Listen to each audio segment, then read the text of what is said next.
That's when I heard a plastic cup hit the floor about a block away. Uh-oh.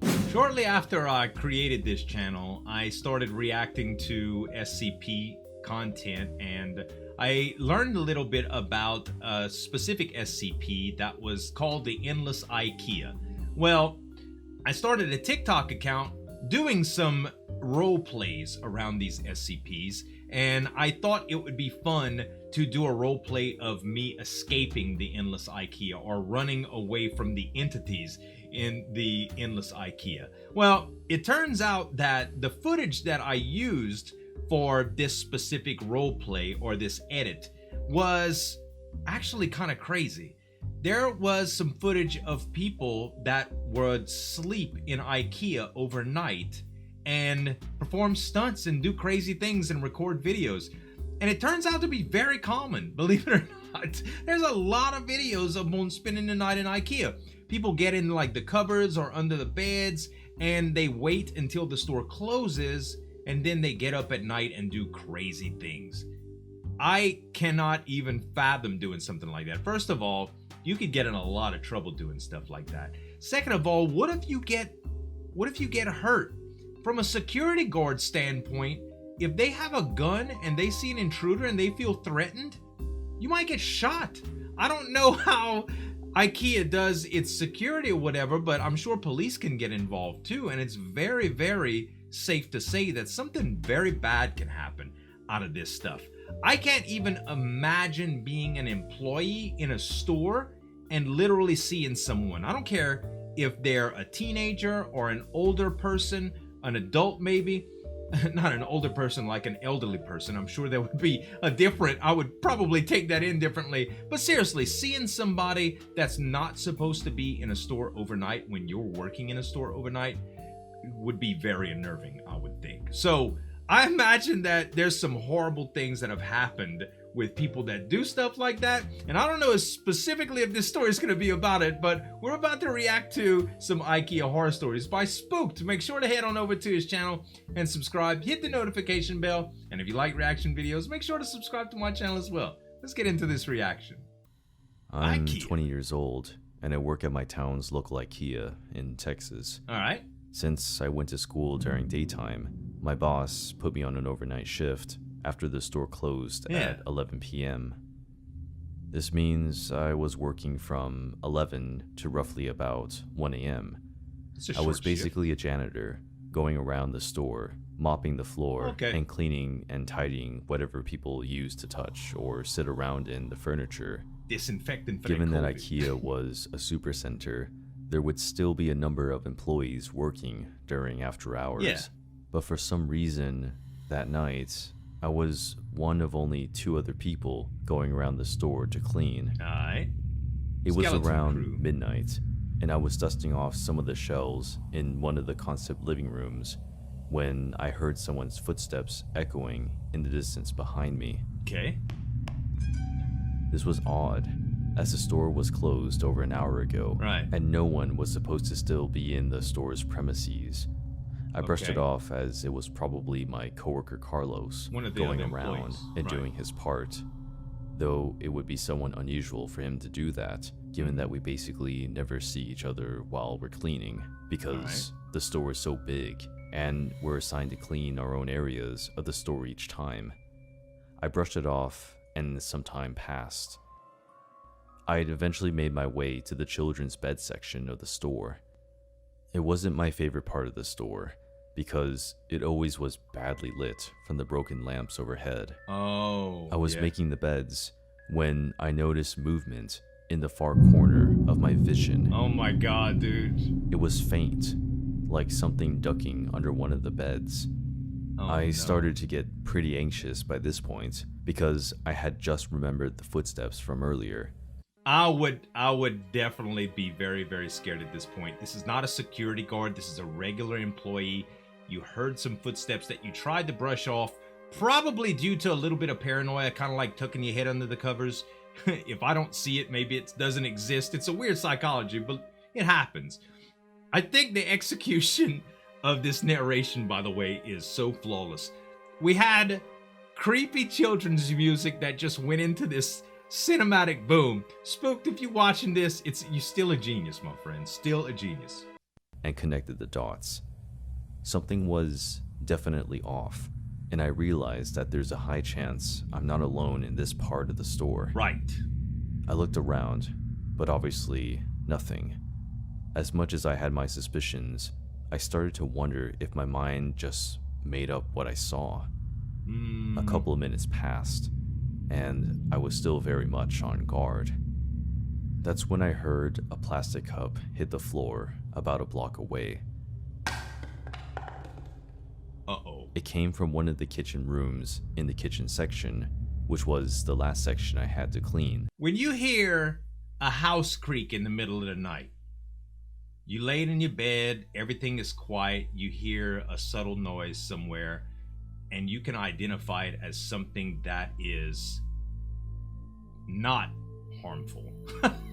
The house creaking, you know, maybe a little crack in something, not necessarily like a footstep or something like that, you know, a bump in the night. That's explainable, right? It's just the house shifting or settling or whatever.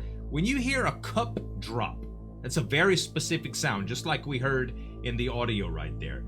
In a store that's supposed to be empty, and you had previous suspicions of somebody walking around and somebody hiding from you in a dimly lit part of the store, now it's like certain. So I ain't gonna lie, if I wouldn't have alerted anyone at the first shot, I would have definitely alerted somebody when I thought I wasn't alone in that part of the store. Sure, you got a walkie-talkie. If not, there's probably a phone that you could use in a local department that you would notify the other employees, or get on the loudspeaker and say somebody's in the store, start turning on some lights, call the cops, maybe security, whatever the case may be. Because if there's somebody in the store, an intruder in the store, they definitely aren't there for good purposes. They're up to no good. It might not be malicious specifically or violent intentions or anything, but at the same time, they're not supposed to be there, and it would warrant some action, you know? I think, at least.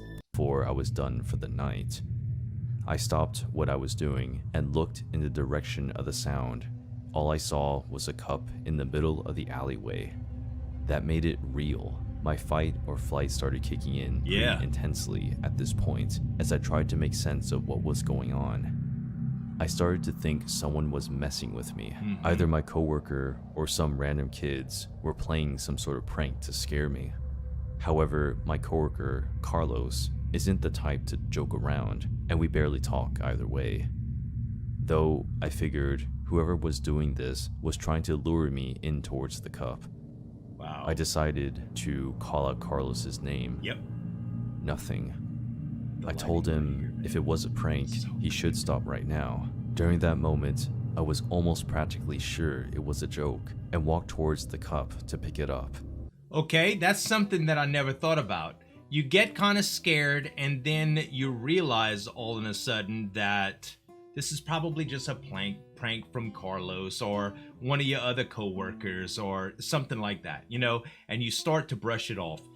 It's dangerous to let your guard down in situations like that, first of all, but it's also very realistic that it would happen, because outside of being a little shook and scared, who's going to really think something sinister at work? The likelihood of this happening is really far-fetched, so I guess it's easy for them to assume that.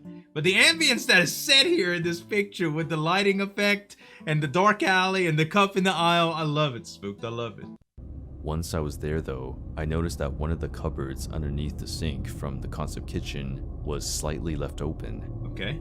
My imagination was running wild at this point, so I slowly walked towards the cupboard and opened it completely to see if anyone was inside. Right. That's when I saw a sickly looking man staring right at me. Oh my god! Wow! Alright. Remember what I said earlier? If it was an elderly person, it would be different. I take it back. That scared the hell out of me. Immediately backed off a couple of feet wow! away, and he was still staring right at me with these creepy, wide eyes, and a sickly smile. Or he wasn't saying anything, just making very creepy eye contact with me, which was probably the scariest part. Yes. After about 5 long traumatizing seconds of this, I was creeped out enough, and I ran to the nearest exit as fast as I could. Good job, buddy. Leaving all my cleaning equipment behind. Yeah. I went home and tried my best to forget about what just happened. Screwed him up, I'm out. But I couldn't get the image of this creepy face out of my head. You didn't tell nobody? The next day, I called my boss to tell him what happened last night, and he was obviously taken aback and told me he was going to check that area for signs of someone. Yeah. He called me back later in the day to tell me that they found crumbs of chips and cinnamon roll boxes in that cupboard, but nothing else. Ever since, I've kept working there, and we never again found traces of anyone living in the store. Even though I'm over it now, and come to realize it was probably a homeless man, I still can't get that haunting image of his creepy face out of my head, nor can I make sense of that cup falling over for no reason. I don't think he was baiting him with the cup. It was probably an accident.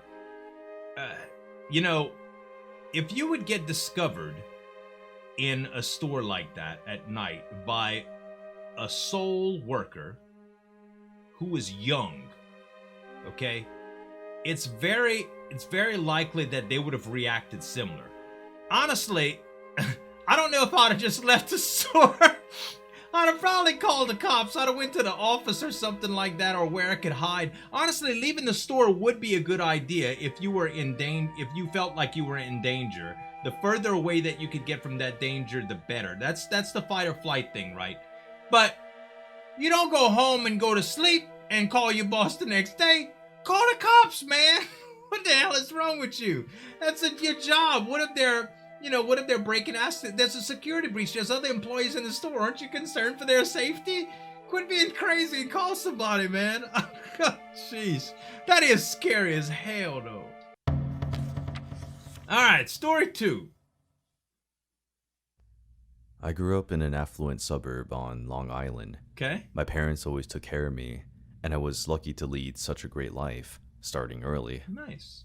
Nothing ever extremely terrible happened to us as a family. Right. No sudden deaths, no money problems, and my sister and I usually got everything that we wanted. I was a lucky kid, to say the least. Sounds kind of like my One day, childhood. the family took a day trip out to IKEA. I must have been about 8 or 9. I forget what we were buying, but I remember it was large, and it required some assembly. Okay. One of those items that you purchased and had to pick up the box in a different area of the store. Yeah. My sister and my mother went to get the car, while my father and myself went to pick up the large item. You ever tried to fit a big old box from one of these electronics stores or retail stores that didn't fit in the car? Like, you know, people usually help bring it out to your vehicle when it's a big box. Let's say you go to Best Buy and you say, I want to get a big TV, right? And you drive up to the pickup area, whatever, in your little Toyota Corolla. And they look at your car and they look at the 65-inch TV box and they like, Yo, I tried to put some stupid stuff in my car. I remember I drove a little Chevy. I forgot what it was. The mid-size. It wasn't really small. The one below the Malibu at one time. All right. So I drive one of these. It's a sedan. And I have a project that I'm working on, right? I'm trying to build a stairwell for my house. Okay. A long one. Like something that is like 11 stairs tall. Okay. So I needed some very long boards. Some very long 2x6s. Y'all, I had some 16-foot 2x6s in my back seat, stretching out the right side of my car. So the back seat was probably about maybe 6 foot wide. So I had 10 foot of boards sticking out the window of my car. I had a flag on it. It was legal. I didn't have far to go, okay? But it looked ridiculous. Sometimes it don't work out like that. It was a particularly busy day. There were a lot of people, and workers seemed overwhelmed. Yeah? My dad and I waited our turn for our number to be called on a couch located in the back of the room. All right. There were TVs to watch. I think one of them had MacLeod on, so I didn't mind the wait. There you go. Finally, our number was called, and my dad told me to wait on the couch while he picked up the box and brought it back over. Something happened as soon as he got to the counter. All right. Because he ended up waiting longer than he thought he should. As my dad left for the counter, I noticed 2 Hispanic men standing off to the side, just staring at me. Okay. As soon as they saw me looking at them, one came over. He was nervous, kept checking back to his friend for approval. Uh-oh. Finally, he reached me and asked in a shaky voice, "Is anyone sitting here?" I simply replied, "My dad, but he's up at the counter now." And the man sat down. I was a tall child, maybe 5'6" by the time I was in 6th grade. Wow. The legs of my pants never fit. They were always too short. Right. My sister and I had this thing about collecting funny socks. So we all had different kinds with all different patterns. All right. Each time we went shopping, we would beg our mom for a new pair or two to add to the collection. They would stick out of the bottoms of her pants for the world to see. I distinctly remember sitting as far away from the man as I physically could on the couch, jammed up against the arm. Definitely. I was focusing so hard on the TV and trying to ignore him. Yeah. He finally piped up. "I really like those socks. Where did you get them?" He spotted my socks. I remember they said, "I love cats," with the picture of a cat on them. "From Kohl's," I replied, trying with all my might not to have a conversation with this man. He inched closer on the couch, trying to put his arms around me. "Why don't you come with me and my friend? What? We have fun toys for you to play with." Dude, yell. Scream. I froze. I turned towards him. He had this nervous smile.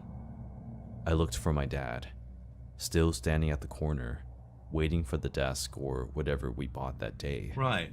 I knew that everything about this was wrong. Yes. I immediately jumped up and ran to my dad. There you go. Pulling at his hand to let him know that I was next to him. Right. This all happened in a matter of minutes, and to this day, it is still as traumatizing as it was 12 years ago. Wow. I burned the socks and haven't set foot in an IKEA since. Dang. All I could think about is what would have happened to me that day. I'm glad 8-year-old me had the sense not to go with the creep. Yeah. 8 years old is a very impressionable age, right? Like, a lot of kids would be gullible at that age. But does that really work? Like a pickup line, "We have nice toys for you to play with"? That seems so cheesy to say. But honestly, there's probably no real good way to abduct a child. But you're gonna try in broad daylight to abduct a child? In a busy pickup center at a retail store? Like, they're very, very lucky the kid didn't yell out in fear, attract a bunch of attention to these guys, and get them questioned. Because even though this is probably their first time they attempted it, sickos will be sickos, and it might not be the last time they attempt it. Better to nip that in the bud while you can, because these freaks are still out there. You better believe it. Yo, great stories today. Spooked, man. Thank you so much for letting me react to these. Check him out, guys. Link in the description as well as right there, and some other videos that I reacted to from Spooked here. Thanks so much for watching. As always, this is Zueljin signing off, and we'll see you next time.